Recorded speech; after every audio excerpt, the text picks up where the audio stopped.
Hello, and welcome back to another episode of Critical Reactions with your host, Bryan. We're going to do some special selections today, which is where one of you tell me exactly what I need to check out. If you'd like to submit your own special selection, you can find the link for it in the description. Today we're going to be looking at some Anglaguard. This one comes from Ryan. It says Anglaguard Snardom. A reaction to this band is long overdue. They're a Swedish prog band. You did a reaction to a side project of some of the band members called All Traps on Earth. Expect something similar in style. Very dense and complex instrumentals. The track comes from an album they released after an 18-year hiatus, and it's every bit as good as their first two albums. And that right there already has me interested. There we go, that's what I meant to do. The first album after an 18-year hiatus is just, it's kind of wild to think about. So let's see what they're bringing to the table now.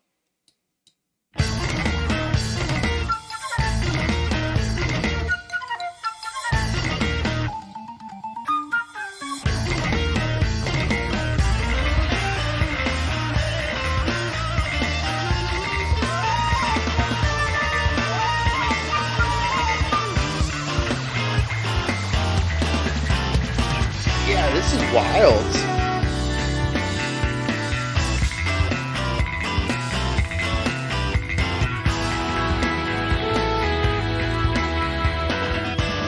I love this passing back and forth of the lead line.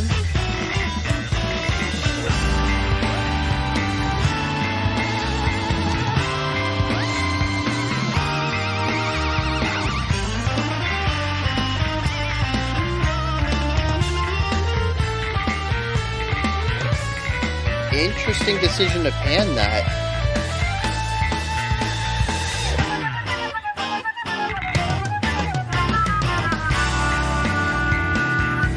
Yeah, it's kind of it's very jazzy. I think a lot of that's going to come to the percussion and the bass.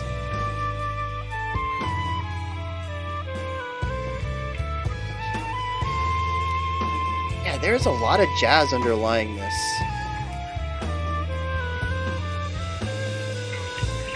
Even this right here, this is very much a jazz ballad as far as the rhythm section goes.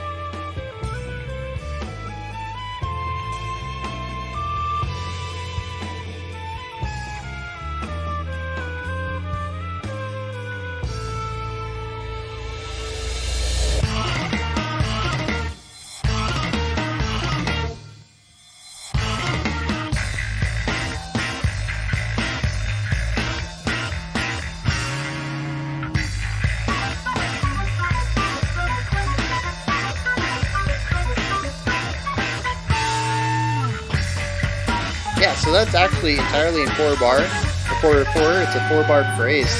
They're just really being playful with accented notes.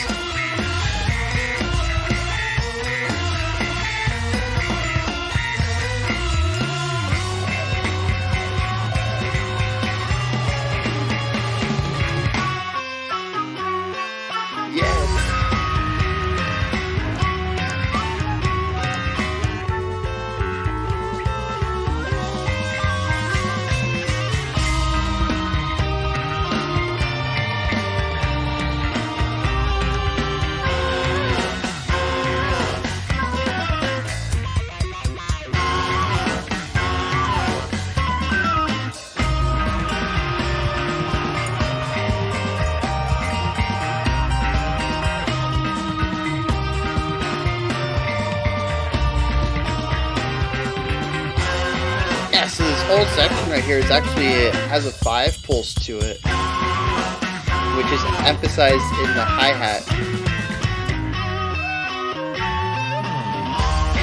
Dude, just back and forth on the melody. Really digging this.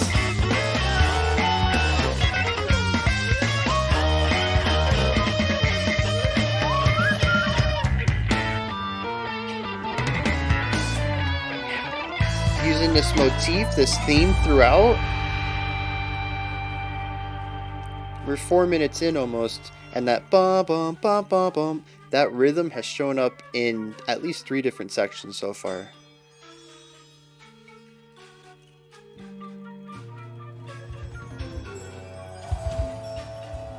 Dynamics, contrast, let's go.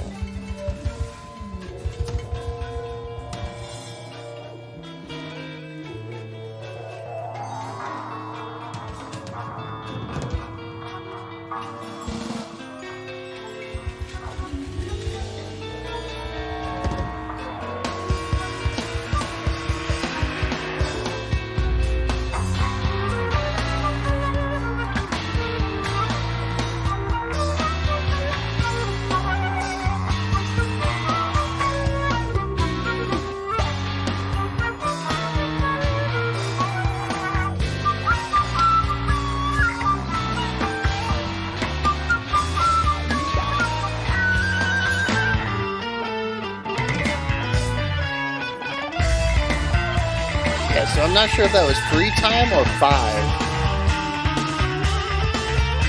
It might have been injecting a 6 every once in a while though.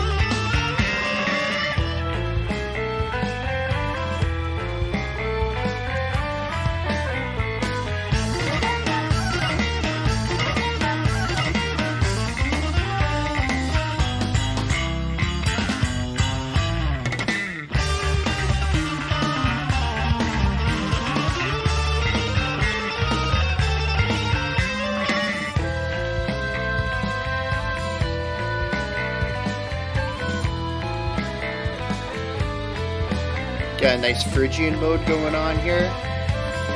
I don't think it's full Phrygian though.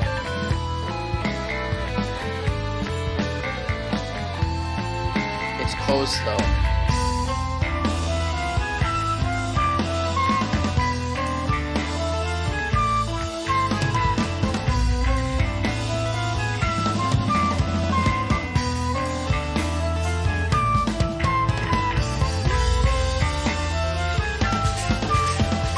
I love how often the drums are doing melody lines.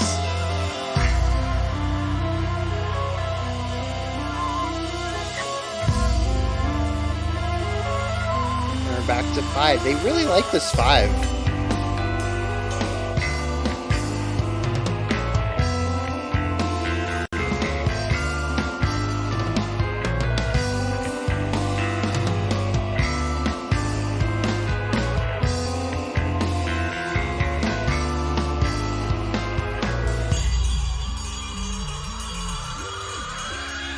That's a fun sound.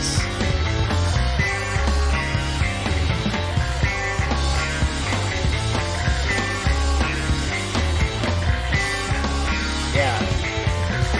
Very interesting panning here, especially since we have the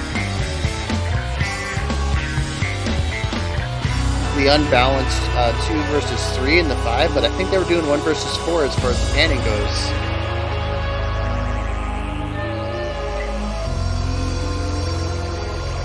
And we still have this idea. Yeah.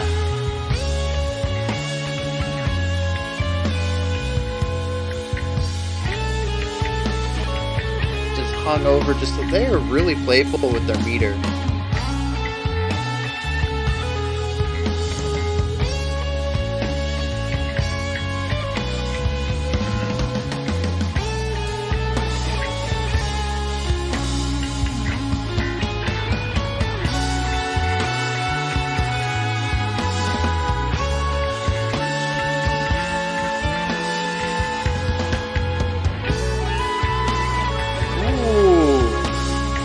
What was that, 11-8? We had a bar of 11-8 after 4-4.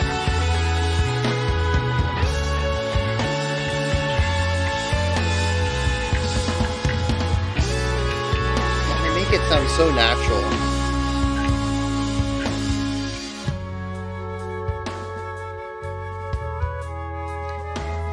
Yeah, so that section actually played around a lot with alternating 4-4 and 6-4 and occasionally 11-8.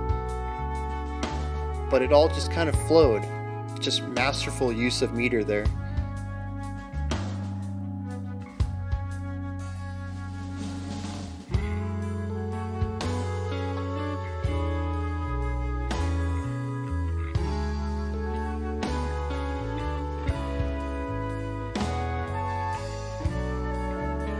Now we got a 3 pulse.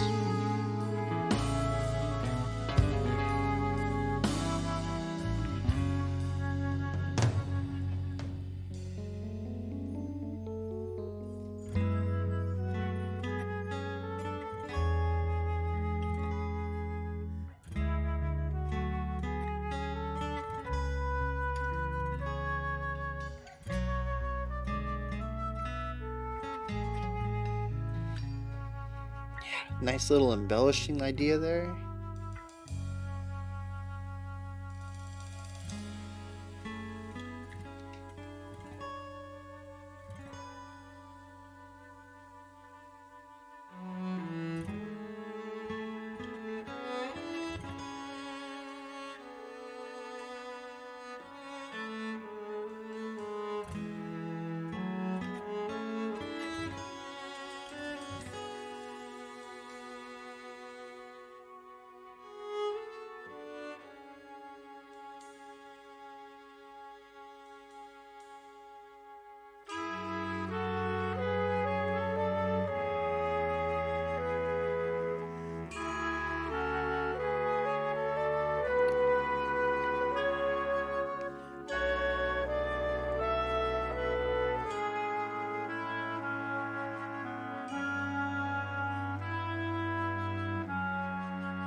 I like their use of woodwind as well.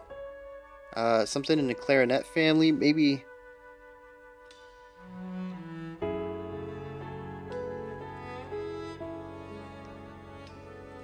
And then of course we have some brass section previous. There's just a lot of timbres in here.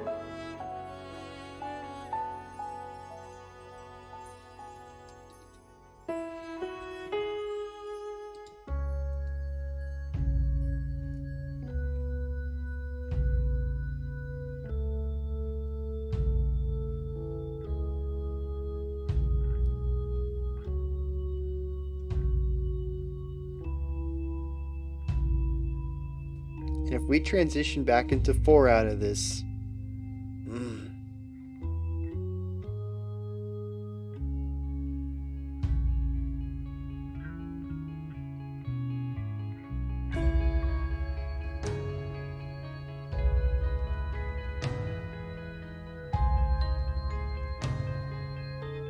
no, we're still in 6.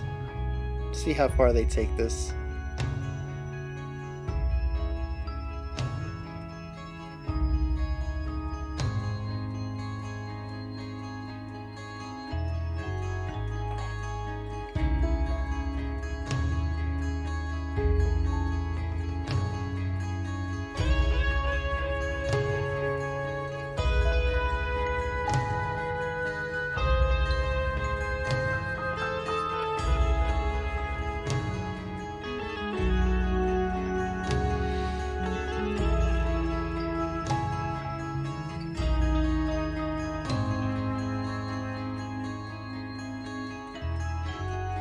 They refused to resolve that. It's the second time they've done that line and did not resolve it.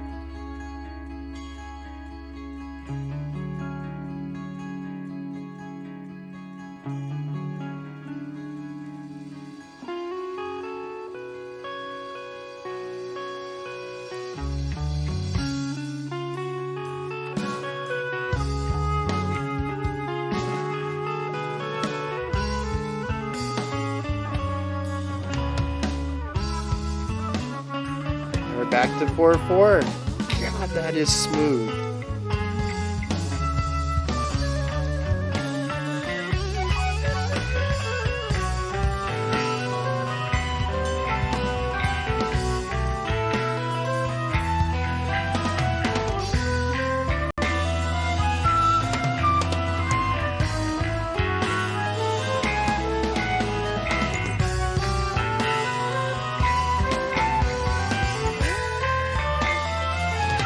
There's a quiet guitar, right hand, far right. I'm loving the little ideas it's bringing.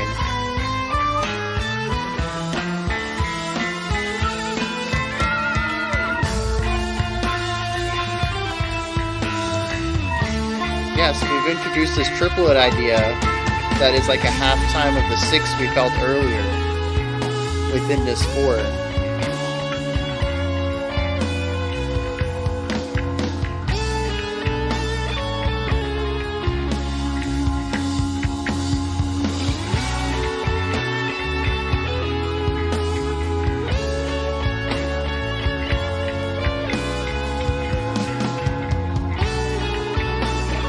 So this is interesting. We got 4/4/4/7.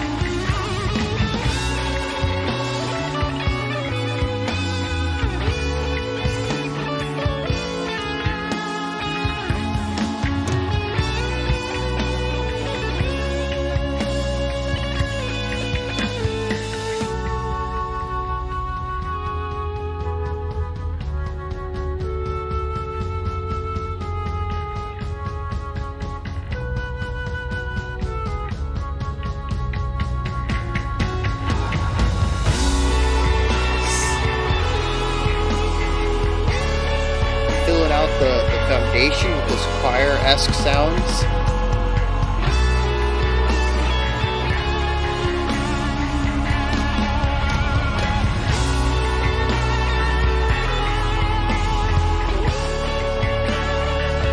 I love the emotive playing in his lead guitar as well. And those drum fills.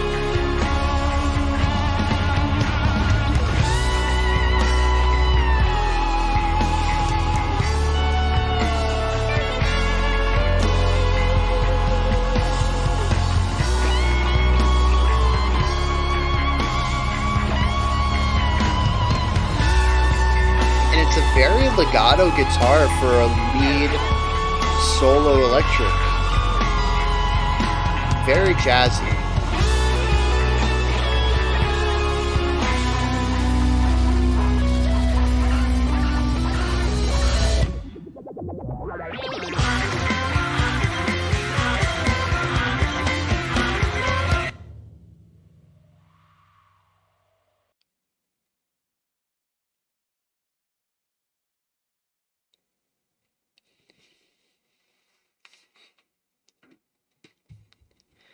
Feels like the cruelest joke. The whole song, I talked about how smooth everything is. Their transitions, not just musically going between heavier and softer stuff, but transitions through ideas, changing of time signature. Everything in this was a smooth ride, made sense, was just perfectly created. 5 seconds to go. Let's just randomly go back to that opening idea. Dun diggity da da. We'll do that 4 times. We'll call it a song. Just. Oh man.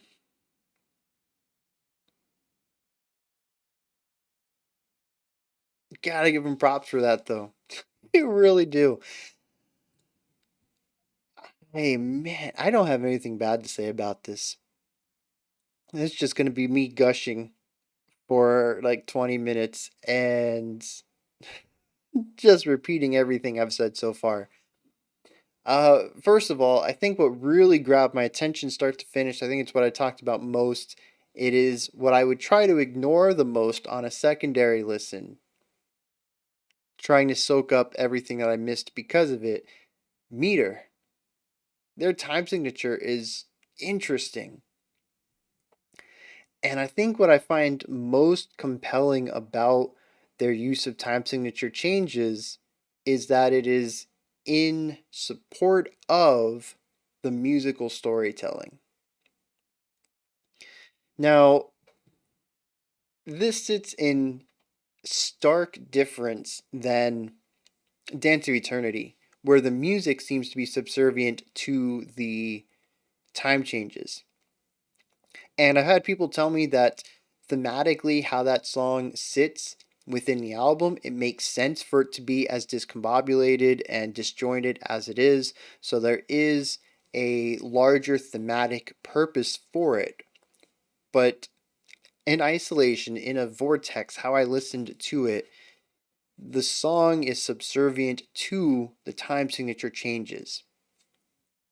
This is the exact opposite of that, at least from a compositional standpoint. And again, in isolation, just looking at the single song, the time signature changes are subservient to the music. When the music needs to breathe and it wants to hold out a note for, a moment longer, the time signature bends to allow for that expression.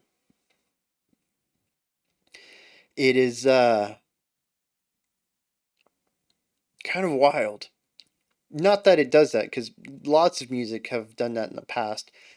And I would even say that to an extent, other than the fact that they are very precise extensions of phrasing and the fact that they're repeated, I'd almost say that most of the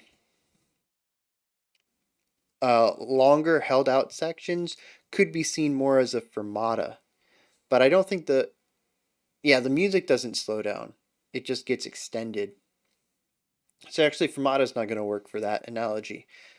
Um, but I think it kind of illuminates my thought process here in that most of the times when we have a rogue time signature change, like I mentioned there at the end, we had 4 4 4 7. We had 3 extra beats at the end of this phrase. Instead of a 16 beat phrase, 4 bars of 4 beats, we had a 19 beat phrase. They wanted that extra 3 at the end.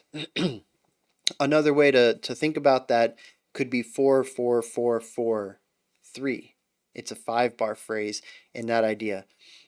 However you want to go about thinking about it, they tacked 3 extra beats on the end of it, and for a lot of purposes, it was to hold out a note in the solo guitar and allow for the drummer to put a little bit of a fill in there. And I think most of the other instruments were holding out notes as well. It was really a part of the song that allows for emotive playing. It wasn't designed to create anything chaotic.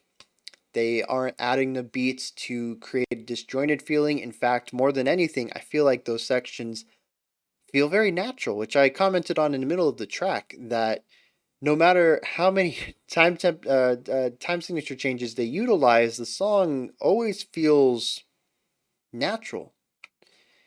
They have a real knack for that, and I'm not sure what part of that. I mean, obviously, there's going to be some compositional aspects to it, but I wonder how much of the production also plays into that, because there is just a real natural feeling, and it's not.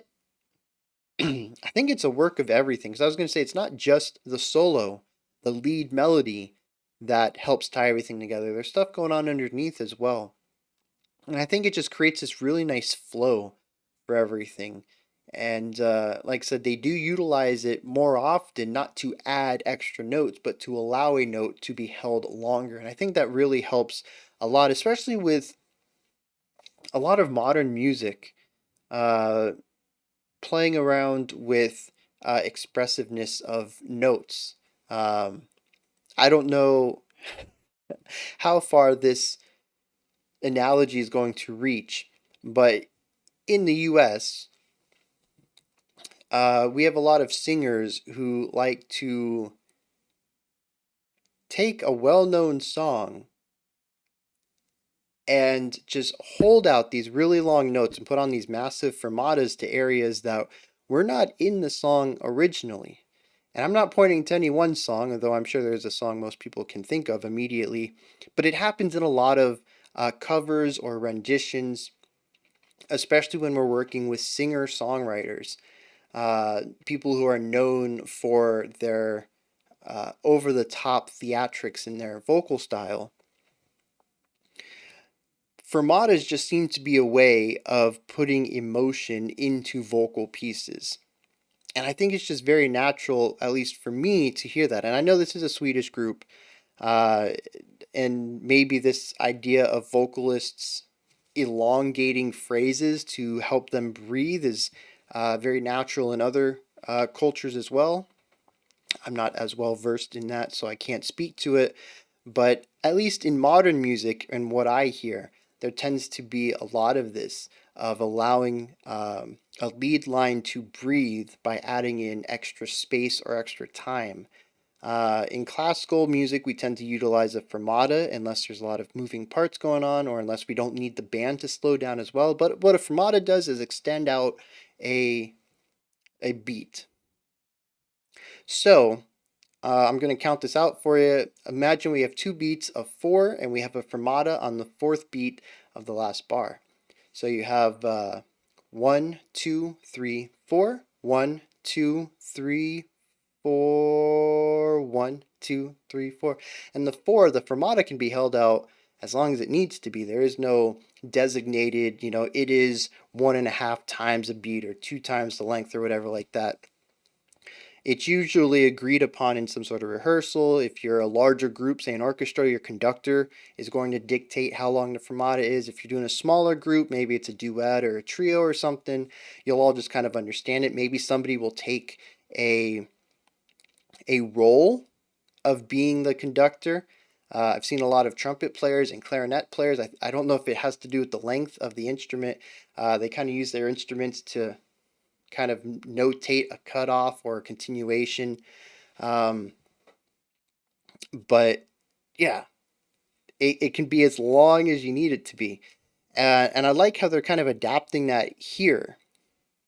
The idea of the fermata reimagined in the concept of something more structured, of additional beats, and allowing the lead melody line. And this happens all throughout. I specifically mentioned the guitar solo at the end, but this is a concept that I think is applicable throughout the entire track. It always, or most commonly, happens when a lead melody is holding out a note. And there's usually some little things going on underneath it, but it allows the lead line to have this moment of emotive aspect to it. It's a more human feeling to the lead melody, and it's really neat to see them do it this way. Um, so yeah, that's really cool. Speaking of lead lines, again, gonna talk about that last guitar bit.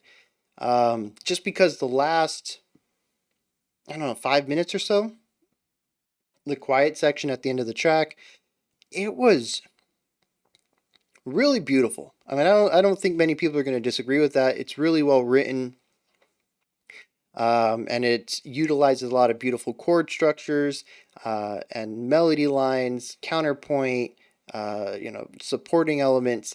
It is just extremely well written. But I think what really caught me off guard is the legato picking on the guitar. And I don't know if it's just because I've listened to way too much rock and metal in the last 2 years and I need to get back into jazz listening. Um, or maybe even classic. Well, man, even classical guitar has some harsh attacks to it. And for people who grow out their fingernails and use nail picks. Um, but, anyways, I think I'm getting off topic a little bit here. This was some legato picking. What legato is it's the opposite of staccato, where staccato is a sharp attack. So in musical phonetic creation, we tend to think of staccatos or sharp attacks as a t, t, t, t, t, t, t, ticka, ticka, ticka, ticka, ticka, really harsh starts. Whereas legato is softer.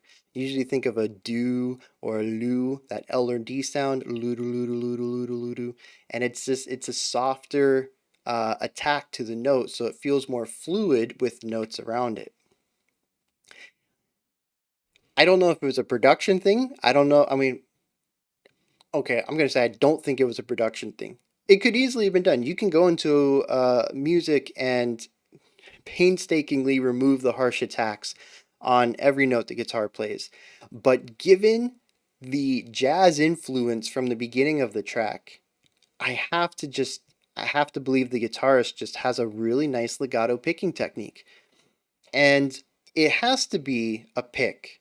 I think it was too sharp for finger playing. It's not like classical finger plucking or finger playing. It definitely had a little bit of a sharpness to it, which makes me think they were using a pick or a pick-like structure. Again, maybe growing out nails. But it did have this softness to the attack, and I absolutely loved it. It is a sound that I didn't know I missed, and I really do. Especially when we talk about metal. There is a lot of just playing hard and fast in metal, as loud as you can, and you're going to get that from really sharp strikes across the strings. And that sharpness is going to be input into your attacks, the way that the notes sound when they start. Yeah, I guess I should define that as well. The attack of a note is the beginning, the first sound you get. Um, so yeah, I really appreciated that. I think it added so much, especially when you add in the bends, the slides, everything else that the guitarist was doing to really make the guitar playing come alive. It didn't feel static. It felt very human. It felt very emotive.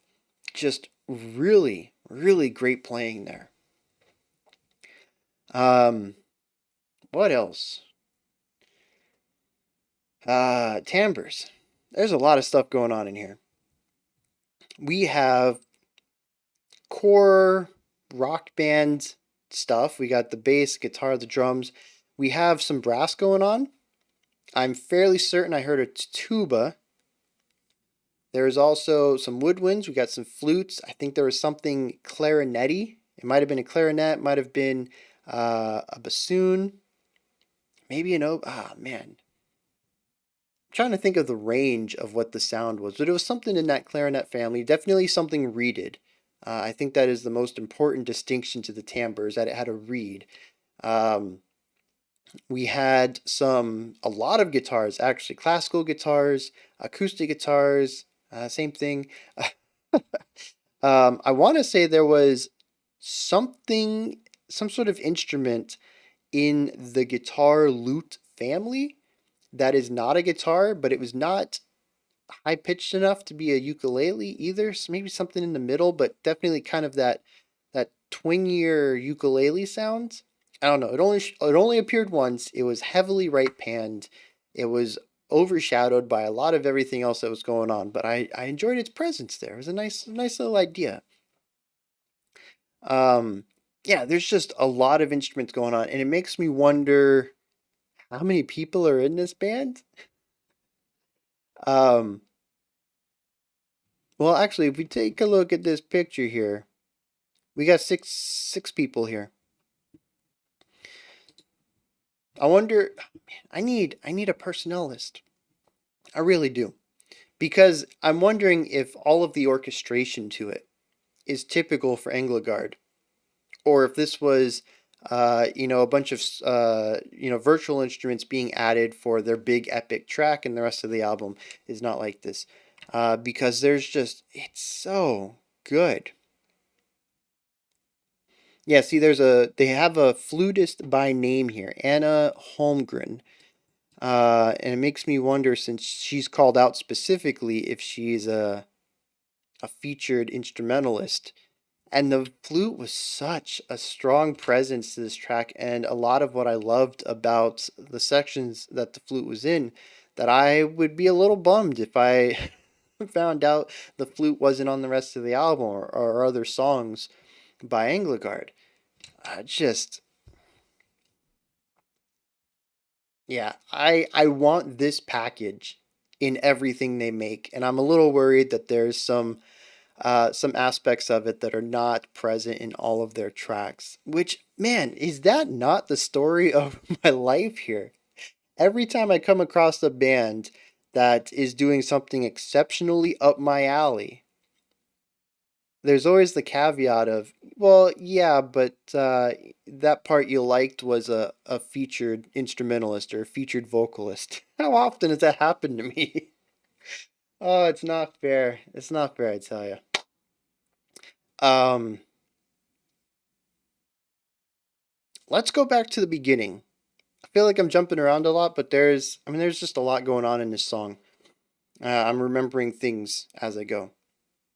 So the beginning I thought was awesome. The Christopher, was it? No, Ryan. Ryan said they were a prog band, and that they were in line with all traps on Earth, with dense, complex instrumentals. So I had this in mind, right? I was ready for something like this, but I don't think I was ready for that jazz fusion intro. And it's also the last 4 seconds of the song as well, and I think they revisit it somewhere in the middle. But yeah, I'm really loving this. This is the kind of prog rock that I think I'm most drawn to. Now, I do love more traditional 70s prog rock. I think there's some really interesting stuff going on in that era of music, experimentally, both production wise and composition. They were really pushing the envelope with stuff. But sonically, the way that everything comes together musically, and the instruments that are chosen, and timbres and stuff like that, this jazz fusion stuff is right up my alley. It takes all of the ideas I love about prog rock, it injects elements of jazz into it. Now, I will say, I'm a huge fan of the other side of jazz fusion as well, which is when jazz started to incorporate some elements of rock. And a good example of that, you can always check out some of Miles Davis's work later in his life, especially stuff that was coming out in the 80s and 90s. It's very much jazz at its roots. It follows that AABA style, lots of improvisational soloing, but it does utilize more rock beats in the drum and more rock sounds in the electric guitar rather than a jazzy electric guitar. So that is definitely what I thought jazz fusion was for a long time. And Jazz Fusion Week that we looked at sometime last year introduced me to this other side of the coin where prog rock began to take ideas from jazz's sound. So we have prog rock's compositional ideas, its structure, its themes, both lyrically and musically, mixed with some sounds of jazz. And that's what we're getting here. There is definitely a 70s prog rock feeling here. But there's also some really nice walking bass lines. We got that nice jazz guitar tone in here in places. Even the drums are not rock drums in every situation. They definitely do take on that rock drumming pattern in a few places, but there's a couple of times when you can really feel that jazz influence to it. And one section where we even hit a swing ballad. So, yeah, it's this really nice conjoining, but also sort of tug of war over, rock or jazzy elements. And of course, the flute comes in, and it's definitely playing some jazz flute ideas, not classical flute ideas. Just a fantastic opening that I was not expecting in the least. Not with the band being described as prog rock. I was just not expecting that, and I loved every minute of it. It is dense. There's a lot going on. There's a lot of really thoughtful, precise ideas going on both compositionally, when instruments should be playing, how layering should work, where instruments should be in time. But there's also a lot of consideration in the production of how to layer everything properly and space it out so that it's not a confusing mess. And I think both of these ideas come together beautifully in this opening number and really lays the groundwork for what the rest of the song is going to sound like. It introduces the layers, it introduces the rock, it introduces the jazz, and it introduces the clean mix. And yeah, I'm sold on this. I really am. I'll be honest, I don't really remember a lot that happened in the middle. There's some psychology behind that. Most people remember the beginning and the end of things, but yeah, there's just a lot going on. It's a 16-minute song, but I think what I've spoken about so far pretty much encapsulates everything that Anglaguard showcased in this track, everything that I think was their strong suits. And of course, like I said, I did get a little hung up on time signature. I was listening to it way too much. But yeah, there's just, oh yeah, I'm slowly, I could probably keep talking for another hour as I slowly remember stuff. Really nice passing off of ideas. We have, guitars passing off to, oh, organ. I forgot to talk about the organ. We were talking about timbres. Yeah, they got the 70s prog organ, the Moog, I think it was called. And I could be wrong, but it's something that sounds very similar to it. So at least that was the first thing that came to mind when that came in the intro. But they ditched it rather quickly. I think after the first 5 or 6 minutes, when we left that opening jazz fusion feeling, I don't think it came back. We kind of went into more of a classical stuff. But yeah, just everything is just done so well here. I don't remember what I was talking about a second ago before I remembered this piano. Passing off of ideas. I think this is going to be my last thing. I'm just going to touch on a couple of compositional things. First of all is chord progressions are beautiful and long-winded. They do use a couple of 4-chord progressions, but they also utilize quite a bit of longer ones. We get some 8, we get some 13s, I think, some really odd ones. We get some chord progressions that don't resolve there in the middle, and they kept doing that, and it was a really long progression, and it was just the most heartbreaking thing to listen to this chord progression for 7, 8, 9 bars, maybe 10. I remember it was an odd phrasing, and instead of resolving the progression in that final bar, it just kind of holds out the chord from the previous bar forever, and you're like, uh-huh, you're gonna resolve? Oh, we're back at the beginning, huh? I guess not. Man, that was a big letdown, but it worked well. It fit in with some of the musical themes that were going on, and it stands as some pretty nice contrast against the rest of the track where they do have really nice chord progressions from start to finish. The way that they pass off ideas between instruments, there wasn't any hocket, which is always the first thing I think of when I hear an idea or a motif get passed from one instrument to the next. I'm like, okay, they understand passing ideas between timbres. Are we going to hear a hocket? And I don't think we did. I mean, there's a lot of stuff to listen for in this track. It's incredibly dense, so it might have happened and I just missed it. Maybe it was a little lower in the mix, an instrument that wasn't given the spotlight or something. But yeah, that's always something I listen for. That first step is, okay, we know how to pass themes around. Are we going to do a hocket? And it doesn't happen very often, unfortunately, but I still listen out for it. But yeah, chord progression, melody writing, counter melody, passing of themes and motifs. I mean, it's just, they're exceptional composers and exceptional musicians as well. And yeah, the producer also gets a huge thumbs up for just putting this together. It's incredibly dense, but easy to follow, and everything has its own little space. So, I mean, that couldn't have been easy to do. Fantastic job all around. Those are my thoughts on Anglaguard's Snardom. Bryan, thank you so much for this. I've heard of Anglaguard. They've been passed around. I think they've shown up in a couple of the polls for the themes, and yeah, like you said, it's time. This should have happened a long time ago. And I'm just, this was fantastic. I can't believe this album came out in '02 and I've never heard of it. So yeah, that's changing. How long is this album? I mean, they got a 16-minute song in it, so it's 4 tracks long. And it's got to be about an hour.